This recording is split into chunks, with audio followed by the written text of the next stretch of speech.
Praise the lord. ప్రభువు రక్షకుడైనటువంటి యేసుక్రీస్తు శ్రేష్టమైన ఘనమైన నామమున మీ అందరికీ వందనాలు.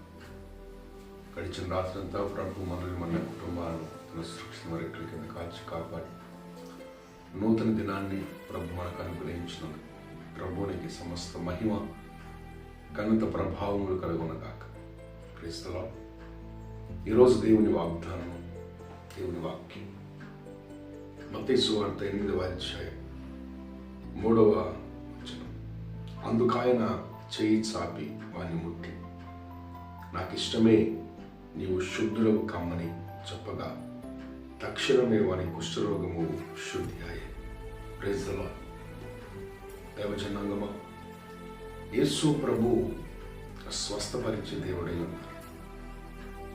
ఎట్టి వ్యాధి గలవారైనా ప్రభు వారిని ముట్టి స్వస్థపరిచారు. గుడ్డివానికి కళ్ళు ఇచ్చారు, మూగవానికి మాటలు ఇచ్చారు, చెవిటి వారికి చెవులు ఇచ్చారు, కుంటివారికి కాళ్ళు ఇచ్చి నడిపించారు, పక్షవాతంతో ఉన్న వారిని లేపారు, కుష్ఠరోగులను ముట్టి స్వస్థపరిచారు, చచ్చిన వారిని కూడా ప్రభు లేపి ఉన్నారు. ఆయన సర్వశక్తి కలిగిన దేవుడై ఉన్నారు. దేవజన, ఇక్కడ మనం చూస్తున్నటువంటి వాక్య సారాంశం ఏమిటంటే, ఒక కుష్ఠరోగి యేసు ప్రభు దగ్గరికి వచ్చారు. కుష్ఠరోగి అంటే శరీరం అంతా పుండ్లు, ఆ పుండ్ల నుండి చీము రక్తము బయటికి స్రవిస్తుంది. చివరికి వ్రేళ్ళన్నీ కూడా, కాళ్ళ వ్రేళ్ళు, చేతుల వ్రేళ్ళన్నీ తెగిపోతాయి. శరీర భాగం అంతా కూడా కొంచెం కొంచెంగా తెగిపోతుంది. అదొక భయంకరమైనటువంటి పరిస్థితి. అదొక అంటు వ్యాధి. వారి వస్త్రములు ఎవరు ముట్టుకున్నా వారికి ఆరోగ్యం వస్తుంది. వారు తాగిన గ్లాసు ఎవరైనా ముట్టుకున్నా వారికి ఆరోగ్యం వస్తుంది. అందుకే అలాంటి వారిని ఇంట్లో కూడా ఉంచుకునేవారు కాదు, బయటికి పంపించేవారు. ఊరి బయట వారు ఉండేవారు. ఎవరైనా వారికి భిక్ష వేస్తే తిని అలాగ బ్రతుకుతూ ఉండేవారు. ఎవరికి వారు ఇష్టం ఉండేవారు కాదు. సొంత భార్య అయినా పిల్లలైనా అందరూ అసహించుకునే రోగం కుష్ఠరోగం. అయితే ప్రభు వారి దగ్గరికి ఆ వ్యక్తి వచ్చి, నాయన, నన్నందరూ ఇష్టపడడం లేదు, మరి నేను నీకు ఇష్టమైతే నన్ను శుద్ధిని చేస్తావా అని ఆ కుష్ఠరోగి యేసు ప్రభు వారిని అడిగారు. అప్పుడు యేసయ్య వాని చెప్పడం మాత్రమే కాకుండా క్రియారూపకంగా చేయి చాపి వాడిని ముట్టుకున్నారు. వాడిని హత్తుకొని, నాకు ఇష్టమే, శుద్ధుడవు కమ్ము అని ప్రభు పలకగానే తక్షణమే వాని కుష్ఠరోగం వాడిని విడిచిపెట్టి వెళ్ళిపోయిందండి. ప్రభు యొక్క కనికరము కలిగిన హస్తము ఎప్పుడైతే ఆ కుష్ఠరోగిని తాకిందో, మన శరీరంలో ఉన్నటువంటి ఆ చీము రక్తము పుండ్లన్నీ కూడా మటుమాయమైపోయి శుద్ధీకరించబడిన వాడై మంచి దేహంతో అతను తక్షణమే మార్పు చెందాడు. ఈ ఉదయకాలం మనం ధ్యానం చేద్దాం. మనం అనేకమైనటువంటి వివిధమైనటువంటి రోగముల చేత శుద్ధి లేక మనం బ్రతుకుతూ ఉన్నాం. కొంతమందికి బాహ్య శుద్ధి ఉంది కానీ అంతరంగ శుద్ధి లేదు. ఈ అంతరంగ శుద్ధి కొరకు వాక్యంలో ఉంది కదా, హృదయము అన్నిటికంటే ఘోరమైన వ్యాధి గలది, దాన్ని గ్రహించగలవాడేవాడు. అవును కదా, హృదయము అన్నిటికంటే ఘోరమైన వ్యాధి గలది. బాహ్య బలహీనతలకు, బాహ్య రోగాలకు మందులు ఉన్నాయి కానీ అంతరంగంలో హృదయానికి పట్టిన రోగానికి మందు లేదండి. హృదయంలో దురాలోచనలు, చెడ్డ తలంపులు, చెడ్డ ఆలోచనలు, కాము కోరికలు, విచార తలంపులు, మోసము, కక్ష, క్రోధము, ఇవన్నీ హృదయంలో నుంచి వచ్చేటువంటి పుండ్లు, చీము రక్తాన్ని స్రవించే పుండ్లవి. మరి కుష్ఠరోగమును తొలగించేటువంటి మందు ఏదైనా ఉంది అంటే ప్రపంచంలో ఎక్కడ కూడా మనకు దొరకదు. కానీ యేసు ప్రభు వారి దగ్గరికి వచ్చినప్పుడు ఆయన చిందించిన రక్తము ద్వారా హృదయాంతరంగంలో ఉన్నటువంటి ప్రతి పాపము కడిగి వేయబడుతుంది. యోహాను భక్తుడు అంటాడు కదా, యేసు రక్తము ప్రతి పాపం నుంచి మనల్ని పవిత్రపరుస్తుంది. యేసు రక్తం, చిందించబడిన యేసు రక్తం, సర్వమానవాళి కొరకై చిందించబడిన యేసు రక్తం మనల్ని శుద్ధీకరిస్తుంది.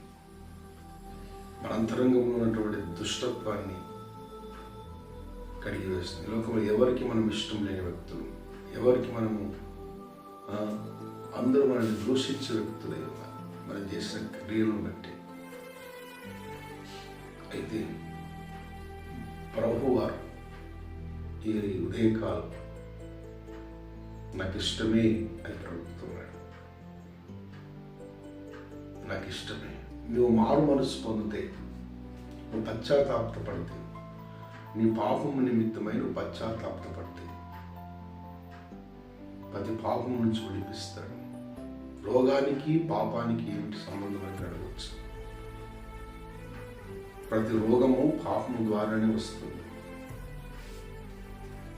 కాబట్టి కొన్ని రోగములేమో దేవుని మహిమ కొరకు వస్తాయి, కొన్ని ఏమో మనము చేసిన పాపములు నిమిత్తమే వస్తాయి. కాబట్టి ప్రతి పాపమును ప్రభు సన్నిధిలో ఒప్పుకొని, నాయనా నన్ను శుద్ధీకరించండి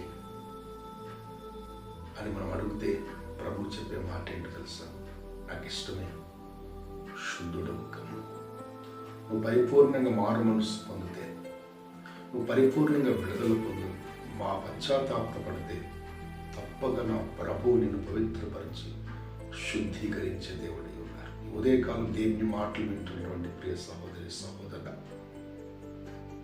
మనుషుల చేత తృణీకరించబడి, మనుషుల చేత అవమానించబడి, మనుషులు అర్థం కాకుండా నువ్వు పశ్చాత్తాపడినా నేను మారాను, బ్రతుకును మార్చుకున్నాను అని చెప్పిన నమ్మని ప్రజలు చాలా మంది ఉంటారు.